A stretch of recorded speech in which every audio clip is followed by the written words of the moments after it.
जीवन्मुक्तिप्रदं देवं क्षमापूर्णं जगद्गुरुं वन्दे परमहंसाख्यं नित्यानन्दाय स्वागतम्। आनन्दानुभवास्वादं सर्वरोगनिवारकं वन्दे पापविनाशक्तं नित्यानन्दाय स्वागतम्।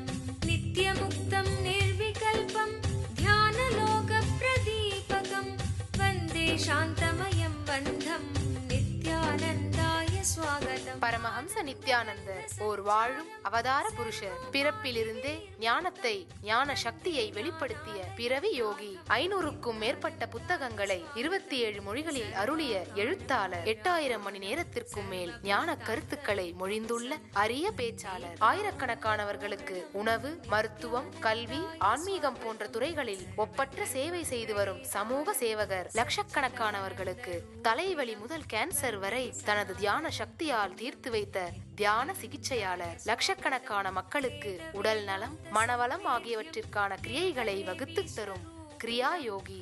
கோடிக்கணக்கான மக்களுக்கு வாழ்வியல் பிரச்சனைகளுக்கான தீர்வுகளை தந்த வாழும் ஞானி. 151 நாடுகளில் தியான மையங்களோடும் 40க்கும் மேற்பட்ட நாடுகளில் ஆசிரம கிளைகளோடும் நடந்து வரும் உலகளாவிய நித்யானந்த தியானபீட ஆன்மீக இயக்கத்தின் நிறுவனர். 1 கோடிக்கும் மேற்பட்ட சீடர்களால் ஆத்மார்த்தமாக பின்பற்றப்படும் ஞான குரு. தீட்சையின் மூலம் சக்தி பரிமாற்றத்தை நிகழ்த்தும் அவதார சக்தி. பாரம்பரிய யோகக்கலையை ஆயிரக்கணக்கான யோக மையங்கள் மூலம் உலகமெங்கும் எடுத்துச் சென்ற நவீன கால யோகி. லட்சக்கணக்கான மக்களுக்கு குண்டலினி சக்தியை உயிர்ப்பித்து அஷ்ட சித்திகளை அருளும் அஷ்டமா சித்திதாயகன். உலகம் முழுவதும் வைதீக ஆலயங்களை அமைத்து வேத கலாச்சாரத்திற்கு மறுமலர்ச்சி அளித்த ஆன்மீக சுடர். லட்சக்கணக்கான இளைஞர்களின் எதிர்காலத்திற்கு வழிகாட்டியாய் திகழும் ஒரே இளம் குரு. உலகிலேயே இணையதளத்தின் மூலம் அதிகமாக பார்க்கப்படும் ஆன்மீக குரு.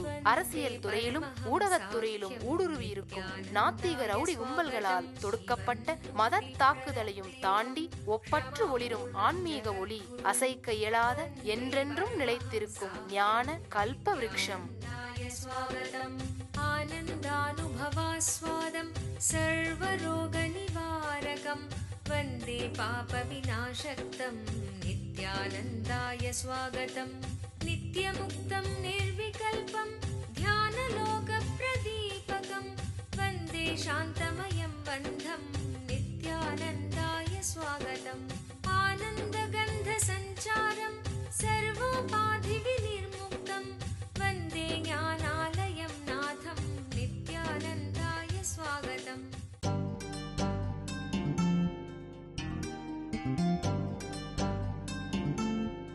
இன்று நாம் ஆழ்ந்து உணரப்போகின்ற சத்தியம், ஆழ்ந்து உணரப்போகின்ற ஞான சூத்திரம் தெய்வீகம் விழிக்கட்டும். காலம் காலமாக மனிதன் பூமியில் உலவத் துவங்கியதிலிருந்து இன்று வரை தவறாமல் மனித இனம் செய்து கொண்டிருக்கின்ற வேலை என்னவென்று ஆழ்ந்தோமானால், தன்னை தாண்டிய ஒன்றை தேடுவது. ஆழ்ந்து நாம் கவனிக்க வேண்டிய ஒரு விஷயம், எப்பொழுது அவனுடைய அடிப்படை தேவைகளாகிய உணவு, தங்குமிடம் போன்றவைகள் பூர்த்தி செய்யப்பட்டதோ, உடை கூட அடிப்படை தேவையாக இருக்கவில்லை. ஆரம்ப கட்டத்திலே மனிதன் பூமியில் நடமாடத் துவங்கிய பொழுது உடை கூட அவனுடைய அடிப்படை தேவையாக இருக்கவில்லை. சிவிலைசேஷன் வந்த பிறகுதான் உடை அவனுடைய அடிப்படை தேவையாக மாறியது. ஆரம்ப கட்டத்தில் மனித குலத்திற்கு உணவும் தங்குகின்ற இடமும், இது 2 தான் அடிப்படை தேவையா இருந்திருக்கு. எப்போ அந்த அடிப்படை தேவை அவனுக்கு பூர்த்தியானதோ, அதற்கு பிறகு மனிதன் இயங்குவதற்கு ஒரு இன்ஸ்பிரேஷனா, இயங்குவதற்கு ஒரு ஆதார உந்து சக்தியாக, அவனை இயக்குகின்ற ஒரு சக்தியாக எது இருந்திருக்கிறது அப்படின்னு ஆழ்ந்து பார்த்தோமானால், தன்னை தாண்டிய ஒன்றை தேடுவது. தன்னை தாண்டிய ஒன்றை தேடுவது செய்ய முயற்சிப்பது அப்படிங்கிறது தான் பல்வேறு பரிமாணங்களிலே வெளிப்பட்டது. பல்வேறு திசைகளிலே அந்த ஒரே ஒரு இன்ஸ்பிரேஷன் தான் வெளிப்பட்டது. ஆழமா நம்ம புரிஞ்சுக்க வேண்டிய சத்தியம் இது. மனிதனுக்கு எப்போ அவனுக்கு தேவையான உணவும் தங்குற இடமும் கிடைச்சிருச்சோ, அதுக்கப்புறம் அடுத்து அவன் செய்த முதல் செயல் தன்னை தாண்டிய ஒன்றை தேடுவது. எக்ஸ்ட்ராவர்ட்டா இருக்கிற மனிதன், வெளிமுகமாகவே இருக்கின்ற மனிதர்கள் தன்னை தாண்டிய ஒன்றை அறிவியலின் மூலமாக தேடினார்கள். தன்னால் செய்ய முடியாத செயல்களான பறக்கிறது அப்படிங்கிறத ஒரு மிஷினரி மூலமா செய்யறது மூலமா தன்னை தாண்டிய ஒன்றை தேடுகின்ற தேடுதலை பூர்த்தி செய்து கொண்டார்கள். தன்னாலே செய்ய முடியாதவற்றை வெளி உலக சக்திகளின் மூலமாக பூர்த்தி செய்து தன்னை தாண்டிய ஒன்றை தான் அடைந்ததான திருப்தியை அடைகின்ற முயற்சி தான் அறிவியல். தன்னை தாண்டிய ஒன்றை தேடுவதுதான் வாழ்க்கையினுடைய ஆதாரம். அத இன்டலெக்சுவலா வெளி உலகத்தை அடிப்படையா வச்சு செய்ய ஆரம்பிக்கும் பொழுது அது அறிவியல். எமோஷனலா, உணர்வு ரீதியா, உணர்ச்சி ரீதியா அதை செய்ய ஆரம்பிக்கும் பொழுது அதுதான் கலை. தன்னை தாண்டிய ஒன்றை தேடுதல் அப்படிங்கிற இன்ஸ்பிரேஷன் அதுதான் சயின்ஸா வெளிப்படுது ஒரு ஆங்கிள். இன்னொரு ஆங்கிள் அதுதான் கலையா வெளிப்படுது. இசையாக, நாட்டியமாக, ஓவியமாக, காவியமாக கலையா வெளிப்படுது. அதே இன்ஸ்பிரேஷன் உள்ளே நோக்கி திரும்பினால், உள்ளுலகத்தை நோக்கி திரும்பினால் தெய்வீகமாக, விஞ்ஞானமாக, மெய்ஞானமாக வெளிப்படுகின்றது. தெய்வீக விஞ்ஞானமாக, மெய்ஞானமாக வெளிப்படுகின்றது. சக்தி வாய்ந்த சிவஸ்தலமான திருவண்ணாமலை நித்யானந்த தியான பீடத்தில் பிப்ரவரி 20 2012 அன்று மகா சிவராத்திரி பெருவிழா. கல்வியின் வடிவமான பிரம்மாவிற்கும் செல்வத்தின் வடிவமான விஷ்ணுவிற்கும் கூட எட்டாத அருட்பெரும் ஜோதியாக ஈசன் வெளிப்பட்ட இடம் திருவண்ணாமலை.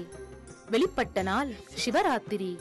அதே நன்னாளில் அதே ஸ்தலத்தில் வாழும் அவதார புருஷருடன் சிவகுண்டலினி தியானத்தில் மூழ்க வாருங்கள். சிவராத்திரி தின சிறப்பு நிகழ்ச்சிகள். வாழும் ஞானி பரமஹம்ச நித்யானந்தர் வழங்கும் சிவராத்திரி தின சிறப்பு தியான சத்சங்கம். சக்தி வாய்ந்த சிவகுண்டலினி தியானம்.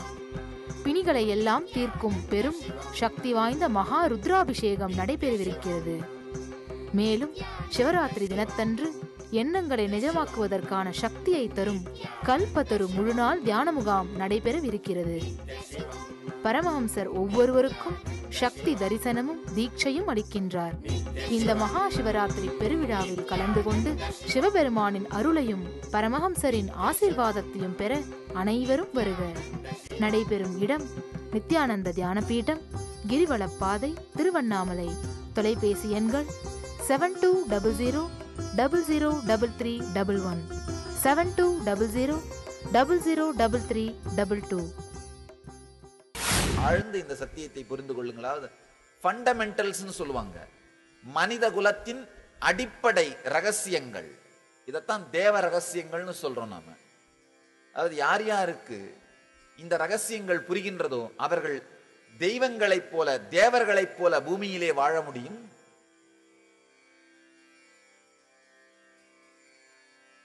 ஒரு வெளிநாட்டில் நடந்த இந்த சத் சங்கத்துல இன்னொரு மதத்தை சேர்ந்த ஒருவர் கேட்டாரு, சாமி எங்க மதத்துல ஒரே ஒரு கடவுள் தான், உங்க மதத்துல இவ்வளோ கடவுள்கள் இருக்காங்களே என்ன காரணம் அப்படின்னு கேட்டாரு. ஏன்னா எங்க மதத்துல நாங்க கடவுளை ப்ரொடியூஸ் பண்ற ஒரு இண்டஸ்ட்ரியாவே மாறிட்டோம். கடவுள்களை ப்ரொடியூஸ் பண்ற ஒரு சயின்ஸை புரிஞ்சுக்கிட்டோம். We have learnt the science, we have understood the science of making gods. கடவுள் தன்மையிலே வாழுகின்ற மனிதர்களை, கடவுள் தன்மையிலே வாழுகின்ற ஜீவன்களை உருவாக்குகின்ற விஞ்ஞானத்தை, அறிவியலை நமது தர்மம் புரிந்து கொண்டு விட்டது. யார் யாரெல்லாம் வாழ்க்கையின் இந்த அடிப்படை ரகசியங்களை புரிந்து கொள்கின்றீர்களோ வாழும் பொழுதே தெய்வங்களாக வாழ்வீர்கள். நல்லா புரிஞ்சுக்கோங்க, நாம தெய்வங்களாக வழிபடுகின்ற 63 நாயன்மார்களும் 12 ஆழ்வார்களும் இவங்க எல்லாருக்கும் இல்ல இன்னும் பல்வேறு தாச பரம்பரையினர், சன்னியாசிகள், சித்தர்கள், ரிஷிகள், 18 சித்தர்கள், எத்தனையோ பேர் நாம உதாரணம் காட்ட முடியும். இவங்க எல்லாருக்கும் இருந்த ஒரு அடிப்படை குணம் என்னன்னா பணம் இல்லை. இதுல எல்லாருமே ஏழைகளும் இல்லை, எல்லாருமே பணக்காரர்களும் இல்லை. இவங்க எல்லாருக்கும் இருந்த இன்னொரு அடிப்படை குணம் கல்வியும் இல்லை. இதுல எல்லாருமே படிச்சவங்களும் இல்லை, எல்லாருமே படிக்காதவங்களும் இல்லை. இவங்க எல்லாருக்கும் இருந்த அடிப்படை குணம் புத்திசாலித்தனம் கூட இல்லை. இதுல எல்லாருமே புத்திசாலிகளும் இல்லை, எல்லாருமே முட்டாள்களும் இல்லை. இவங்க எல்லாருக்கும் இருந்த ஒரே ஒரு அடிப்படை குணம் வாழ்க்கையின் ரகசியங்களை புரிந்து கொண்டார்கள். அடிப்படை ரகசியங்களை புரிந்து கொண்டார்கள். தன்னை தாண்டிய ஒன்றை தேடுதல் அப்படிங்கிறது தான் மனித வாழ்வினுடைய அடிப்படை லட்சியம். அத வெளி உலகத்துல தேடினா அறிவியல் மூலமா, ஆராய்ச்சிகள் மூலமா, சொத்து மூலமா, சுகம் மூலமா, பொசஷன்ஸ் மூலமா, தேடி வைத்துக் கொள்ளுகின்ற பொருட்களின் மூலமாக அடைய முடியும்னு நம்புறோம். அவங்க தான் எக்ஸ்ட்ராவர்ட், வெளி உலகத்திலே தேடுபவர்கள். ஒரு பதவியின் மூலமா, ஒரு அந்தஸ்தின் மூலமா, இது மூலமாலாம் தன்னை தாண்டிய ஒன்றை அடைய முடியும் நம்புறவர்கள் தான் விஞ்ஞானிகள், வெளி உலகத்திலே இயங்குபவர்கள். அடுத்து எமோஷன், தன்னை தாண்டிய ஒன்றை உணர்ச்சியினாலே அடைய முடியும் நம்புறவங்க தான் கலைஞர்கள். எல்லா கலையுமே தன்னை தாண்டிய ஒன்றை தேடுகின்ற தேடுதல் தான். ஒரு அருமையான டான்சர் பார்த்தீங்கன்னா தன்னுடைய சாதனையை தானே முறியடிச்சுக்கிட்டே இருப்பார்.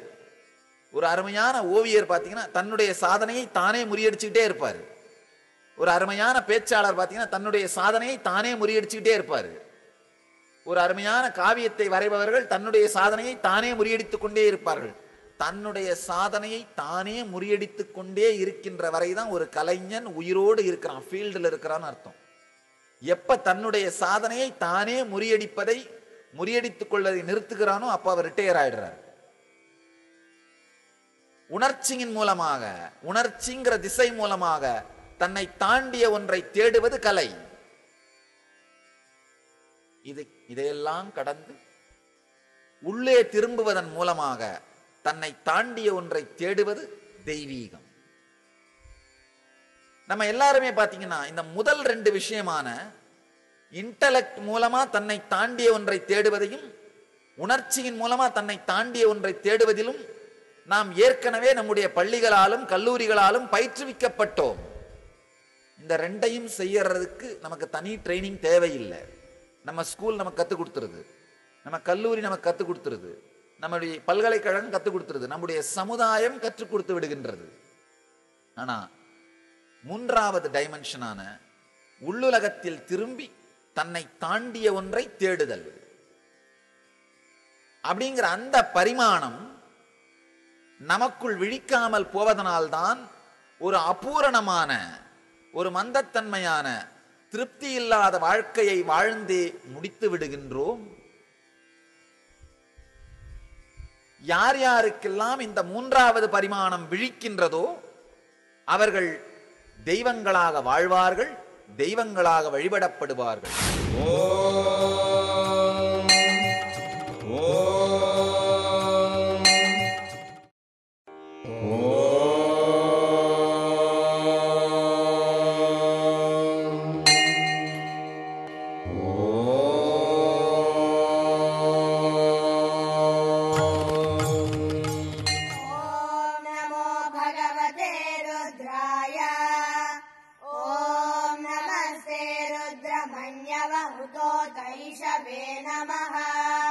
नमस्ते अस्तु धन्वने बाहुभ्यामुतते नमः। या तैष शिवतमा शिवं बभूव ते धनुः शिवा शरव्याया तव तया नो रुद्रमृडया। या ते रुद्र शिवा तनूरघोरा पापकाशिनी तया नस्तनुभाषन्त। ரொம்ப அருமையா வள்ளுவர் சொல்றார், வையத்துள் வாழ்வாங்கு வாழ்வார் வானுரையும் தெய்வத்துள் வைக்கப்படும். யாருக்குள்ளே இந்த 3வது பரிமாணம் விழிப்புறுகின்றதோ அவன் வாழும் பொழுதே ஜீவன் முக்தனாக வாழுகின்றான். ஆழமாக புரிந்து கொள்ள வேண்டிய சத்தியம். தன்னை தாண்டிய ஒன்றை தேடுவதுங்கிறது மனிதனுடைய ஒரு பேசிக்கான சர்வைவல் இன்ஸ்டிங். சர்வைவல் இன்ஸ்டிங், அதாவது உயிரோடு இருந்தாக வேண்டும்னா நமக்குள்ள சில குணங்கள் இருக்கும். அந்த மாதிரியான ஒரு அடிப்படை குணம் தன்னை தாண்டிய ஒன்றை தேடுவது. அதை இன்டலெக்ட் டைரக்ஷன்ல டைரக்ட் பண்ணியிருப்போம். இந்த இன்டலெக்ட் டைரக்ஷன்ல அந்த தன்னை தாண்டிய தேடுவது, தன்னை தாண்டிய ஒன்றை தேடுவதுங்கிற அந்த உத்வேகம், இன்ஸ்பிரேஷன் இன்டலெக்சுவல் டைரக்ஷன்ல போச்சுன்னா அதுதான் சயின்ஸா வெளிப்படுது, புதிய புதிய கண்டுபிடிப்புகளா வெளிப்படுது, தன்னை சுற்றி கம்ஃபர்ட்ஸை சேர்க்கிற குணமா வெளிப்படுது, தன்னை சுற்றி பணம், பதவி, புகழ் இவைகளை சேர்க்கின்ற குணமா வெளிப்படுது. இப்ப இதெல்லாம் தவறுன்னு நான் சொல்ல வரல, போதாதுன்னு தான் சொல்ல வரேன். தவறுன்னு சொல்ல வரல, போதாதுன்னு சொல்ல வரேன். இது நம்முடைய ஒரு பரிமாணம், இது நம்முடைய வெறும் ஒரு பரிமாணம். இந்த பரிமாணத்தில் நாம் இயங்குவதற்கு நமக்கு யாருமே பயிற்சி கொடுக்க வேண்டாம். சமுதாயம் பயிற்சி கொடுத்துரும். சமுதாயம் பயிற்சி கொடுத்துரும். 5 வயசு குழந்தையா இருந்தா கூட கடையில போனா காசு கொடுத்தா தான் மிட்டாய் கொடுப்பார்கள்னு தெரியும் பொழுதே இந்த பரிமாணத்தை நாம் உயிர்ப்பித்துக் கொள்ள வேண்டுங்கிற இன்ஸ்பிரேஷன் அந்த குழந்தைக்கு வந்துருது. அப்பா 10 பைசா கொடுத்தா தான் செட்டியார் காசு என்ன மிட்டாய் கொடுப்பாருன்னு தெரிஞ்சு போயிருது. இந்த ஊர் மூலையில ஒரு கடை இருக்கும், 10 பைசா கொடுத்தா தான் செட்டியார் மிட்டாய் கொடுப்பாருன்னு, ஆஹா அப்ப நாம பணத்தை சம்பாதிக்கணும், அப்ப நாம பணத்தை சம்பாதிக்கணும் அப்படின்ற ஒரு இன்ஸ்பிரேஷன் வந்துருது. அப்போ இன்டலெக்ட் லைன்ல உங்களுடைய இன்ஸ்பிரேஷனை டைரக்ட் பண்றதுக்கு சமூகமே உங்களுக்கு ட்ரெயின் பண்ணிருது. அது வேற யாரும் செய்ய வேண்டியதில்லை. என்னுடைய லைஃப்ல நடந்த ஒரு இனிமையான சம்பவம், என்னுடைய பெரிய பாட்டியார், பூர்வாசிரம பெரிய பாட்டியார், பெரிய பாட்டியார்னா பாட்டனாருடைய அண்ணனுடைய மனைவி, பாட்டனாருடைய அண்ணனுடைய மனைவி. அந்த அம்மா 103 வயசு வாழ்ந்தார்கள். ஆனா அந்த 103 வயசுலையும் பாத்தீங்கன்னா புகையில போடுவார்கள், புகையில போடுவார்கள். அந்த வயசான காலத்துல என்னை கூப்பிட்டு இந்த ஊர் இருக்க மாதிரி இந்த தெருவில் இருக்கிற மூலக்கடைக்கு போய் அப்பா புகையில வாங்கிட்டு வான்னு சொல்லுவாங்க. நான் என்ன பண்ணுவேன், காசு கொடுன்னு கேட்பேன், உங்க அப்பா கிட்ட இருந்து வாங்கிட்டு போன்னு சொல்லுவாங்க. சாமி போய் அப்பா கிட்ட போய் பணம் கேட்போம், பணம் அவர் கொடுப்பாரு. ஒரு 50 பைசா கொடுத்தாருன்னா அப்பெல்லாம் 50 பைசா பெரிய பணம். 25 பைசாக்கு புகையில வாங்கி 25 பைசாக்கு மிட்டாய் வாங்கி வாயில போட்டுட்டு, மிட்டாய் எனக்கு புகையில அவருக்கு, அந்த அம்மாவுக்கு எடுத்து வந்து கொடுப்பேன். திடீர்னு ஒரு நாள் அந்த அம்மா இறந்து போயிருச்சு. அந்த அம்மா இறந்த உடனே அந்த அம்மா படுத்திருந்த கட்டில் எடுத்துட்டு அந்த பணத்தை எடுத்து வச்சுட்டு அந்த கட்டிலுக்கு எல்லாம் கிளீன் பண்ணும்போது பார்த்தா ஒரு பெட்டி, அந்த அம்மா வச்சிருக்கிற பெட்டி, அதுல நகை பணமெல்லாம் வச்சிருக்குன்னு கேள்விப்பட்டிருக்கேன் சொல்லுவாங்க. ஆனா திறந்து பார்த்தா அந்த பெட்டி நிறக்க அந்த காலத்து அந்த வெள்ளி காசுங்க, அந்த காலத்து நகைங்க. எனக்கு பார்த்த உடனே தோணுன முதல் எண்ணம், ஆஹா இந்த பாட்டி இவ்வளவு பணத்தை பெட்டு கீழே வச்சு படுத்து கிடந்திருக்கு, நம்ம கிட்டே கொடுத்துருந்தானா, எடுத்து செட்டியார் கடை கொடுத்துருந்தோம்னா இந்த பாட்டிக்கும் காலமெல்லாம் புகையில கொடுத்துருப்பாரு, நமக்கு காலமெல்லாம் சாக்லேட் கொடுத்துருப்பாரு. இந்த பாட்டிக்கும் காலமெல்லாம் புகையில கிடைச்சிருக்கும், நமக்கும் காலமெல்லாம் மிட்டாய் கிடைச்சிருக்கும். இந்த பாட்டி இப்படி அனுபவிக்க தெரியாம விட்டு போயிருச்சு, எடுத்துட்டு போகலையே. அதாவது சின்ன வயசுலயே சூழ்நிலையை பார்த்த உடனேயே இதெல்லாம் புரியறதுனாலேயே சமூகமே உங்களை முதல் பரிமாணத்திற்கு விழிக்க செய்து விடுகின்றது. அந்த வயசுலயே சாமி இந்த மாதிரி யோசிச்சிருக்கிறேன்னா அப்ப முதல் பரிமாணத்தை சமூகம் தானாகவே விழிக்க செய்து விடுகின்றது. ஒரு சின்ன விஷயத்திலேயே அந்த பரிமாணம் வீழ்ச்சிருச்சு, அதனால அந்த வயசுல இதை யோசிக்க முடிகின்றது. உங்க எல்லார் வாழ்க்கையிலையுமே பார்ப்பீங்க, எங்கேயாவது ஒரு இடத்துல நீங்க ஏதாவது ஒரு விஷயம் வேணும்னு முதல்ல ஆரம்பிக்கும் பொழுது, சின்ன வயசுல 4-5 வயசுல ஆரம்பிக்கும் பொழுது அதுக்கு பணம் வேணும்னு சொன்னாங்கன்னாலே உடனடியாக உங்க மனம் என்ன செய்யும், ஓ நாம் இதை சம்பாதிக்க வேண்டும், அதை நோக்கி நாம் பயணிக்க வேண்டும் அப்படிங்கிற இன்ஸ்பிரேஷன் வர ஆரம்பிச்சிருது, அந்த தேடுதல் வர ஆரம்பிச்சிருது, நீடு வர ஆரம்பிச்சிருது. உடனே அப்ப பணம் சம்பாதிக்கணும், என்ன பண்ணணும், வேலைக்கு போகணும். வேலைக்கு போகணும்னா என்ன பண்ணணும், வேலை கிடைக்கிற மாதிரி படிப்பா படிச்சாகணும். வேலை கிடைக்கிற மாதிரி படிப்பா படிச்சாகணும், என்ன பண்ணணும், அப்போ ஆரம்ப கல்வி படிச்சாகணும். எல்லாமே உடனே ஆரம்பிச்சிருது, இந்த செயின் ஆரம்பிச்சிருது, நம்முடைய வாழ்க்கையினுடைய செயின் ஆரம்பிச்சிருது. அப்போ படிக்க ஆரம்பிக்கிறோம், ஸ்கூலுக்கு போகிறது பிடிக்கலனாலும் போக ஆரம்பிக்கிறோம். காரணம் என்னன்னா இந்த பணத்தை செஞ்சாகணும், பணத்தை சேர்த்தாகணும். நம்முடைய எனர்ஜி, நம்மை தாண்டிய விஷயத்தை தேடுகின்ற அந்த சக்தி இன்டலெக்சுவல் லைன்ல அழகா சொசைட்டி டைரக்ட் பண்ணிருது. இது ஆனா பெரிய கொடுமை என்னன்னா, பெரும்பாலான மக்கள் இந்த ஒரே ஒரு பரிமாணத்தோடு நின்று விடுகின்றார்கள். 85% மக்கள் இந்த ஒரே ஒரு பரிமாணத்தோடு நின்று விடுகின்றார்கள். அடுத்த பரிமாணத்துக்குள்ள போறதே இல்லை. அவர்களைத்தான் மனிதர்கள்னு சொல்றோம். மனிதர்கள், அவ்வளவுதான், வேற எதுவுமே சொல்ல முடியாது. இந்த ஒரு பரிமாணத்தை தாண்டி வாழ்க்கையை ருசிக்காத அவர்களை மனிதர்கள் மட்டும்தான் சொல்லணும், வேற எதுவுமே சொல்ல முடியாது. அவங்களுக்கு பாத்தீங்கன்னா என்னதான் பணம் சம்பாதிச்சிருக்கட்டும், வாழ்க்கையில் அவங்களுக்கு சுகம் ஒரு பரிமாணத்துல தான். எவ்வளவு பணம் இருந்தாலும் அவர்கள் ஒரே ஒரு நாக்கின் மூலமாகத்தான் வாழ்க்கையை வாழ்ந்து கொண்டிருப்பார்கள், வாழ்க்கையை ருசிப்பார்கள். திருவண்ணாமலை நித்யானந்த தியானபீடத்தில் பிப்ரவரி 20, 2012 மகா சிவராத்திரி திருநாளன்று கல்பத்தரு முழுநாள் தியான அனுபவ முகாம். உங்களின் எண்ணங்களை நிஜமாக்குவதற்கான சக்தியை தரும் ஒரு நாள் தியான அனுபவ முகாம். மகா சிவராத்திரி திருநாளன்று கல்பத்தருவில் வாழும் ஞானியிடமிருந்து பெறும் தீட்சை உடலிற்கு ஆரோக்கியத்தை அளித்து மனதிற்கு தெளிவை அளித்து உங்களுக்குள் இருக்கும் குண்டலினி சக்தியை உயிர்ப்பித்து உங்கள் வாழ்வில் எல்லா வளங்களையும் அருள்கிறது. கல்பத்தரு தியான முகாம் நடைபெறும் இடம் நித்யானந்த தியானபீடம், கிரிவலப்பாதை, திருவண்ணாமலை. தொலைபேசி எண்கள் 7200003311 7200003322. இரண்டாவது பரிமாணம் தன்னை தாண்டிய ஒன்றை தேடுதல்ன்ற இன்ஸ்பிரேஷன் உணர்ச்சியாக வெளிப்படுவது, கலையாக, ஓவியமாக, காவியமாக வெளிப்படுவது. இந்த இரண்டாவது பரிமாணத்துக்கு வர்றவர்கள் ரொம்ப கம்மி பேர். 85% மக்கள் முதல் பரிமாணத்திலேயே வாழ்ந்து இறந்து விடுகின்றார்கள். அவங்க வேற பரிமாணத்தை பத்தி யோசிக்கிறதே இல்லை. ரொம்ப ரேரா ஒரு 15% மக்கள் இரண்டாவது பரிமாணத்திற்கு வருகின்றார்கள். அது உண்மையிலேயே அருமையான ஒரு ஓவியத்தை, அருமையான ஒரு காவியத்தை, அருமையான ஒரு சிற்பத்தை, அருமையான ஒரு இசையை தன்னை மறந்த ஒரு உணர்வு மயத்திலே வெளிப்படுத்துகிறவர்கள். அவங்க பாத்தீங்கன்னா அவங்களுக்கு இதே இன்ஸ்பிரேஷன் தான், மூலம் ஒண்ணுதான், இன்ஸ்பிரேஷன் ஒண்ணுதான், தன்னை தாண்டிய ஒன்றை தேடுதல், தன்னை தாண்டிய ஒன்றை அடைய முயற்சி செய்தல். அதாவது உங்களுக்கெல்லாம் ஒரு கருத்து இருக்கும், நீங்கன்னா யாருன்னு. உங்க பேர் ஒரு ராமநாதன், உங்க பேர்னா ராமநாதன் அப்படின்னா யாரு? இவ்வளவு சொத்துக்கு அதிபதி, இந்த கலைகளுக்கு அதிபதி, இந்த இதெல்லாம் தெரிந்தவர், நான் என்னால் இதெல்லாம் செய்ய முடியும், என்னால் இவ்வளோ வெயிட் தூக்க முடியும், எனக்கு இவ்வளோ ஹைட்டு, நான் இவ்வளோ வெயிட்டு, எனக்கு இவ்வளோ ஹெல்த் இருக்கு, என்னுடைய உடல் நலம், உங்களை பற்றி ஒரு கருத்து வச்சிருப்பீங்க. அந்த கருத்தை உடைத்து அதை தாண்டிய ஒரு கருத்தை உருவாக்குவதற்கு, அதை தாண்டி செல்வதற்கான தொடர்ந்த முயற்சி உங்கள் வாழ்க்கையில் நடந்துகிட்டே இருக்கும். அதுதான் தன்னை தாண்டி ஒன்றை செய்வதற்கான இன்ஸ்பிரேஷன் சாமி சொல்றேன்.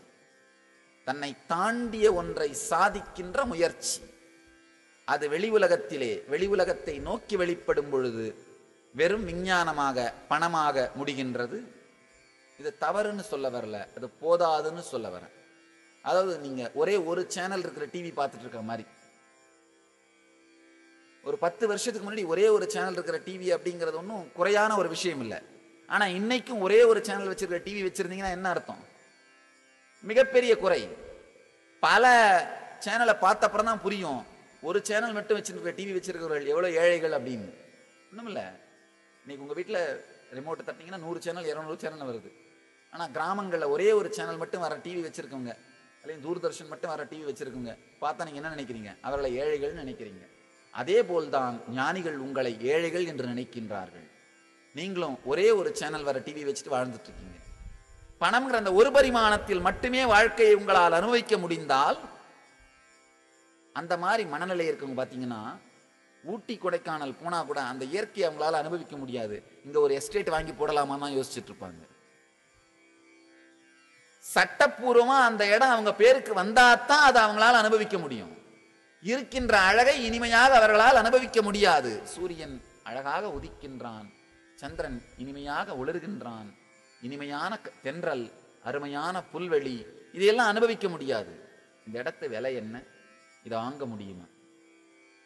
அவங்க பேருக்கு வந்தப்புறம் என்ன ப்ராப்ளமா இருக்கும்? அது வரதுக்கு முன்னாடி என்ன மனசு சொல்லும்?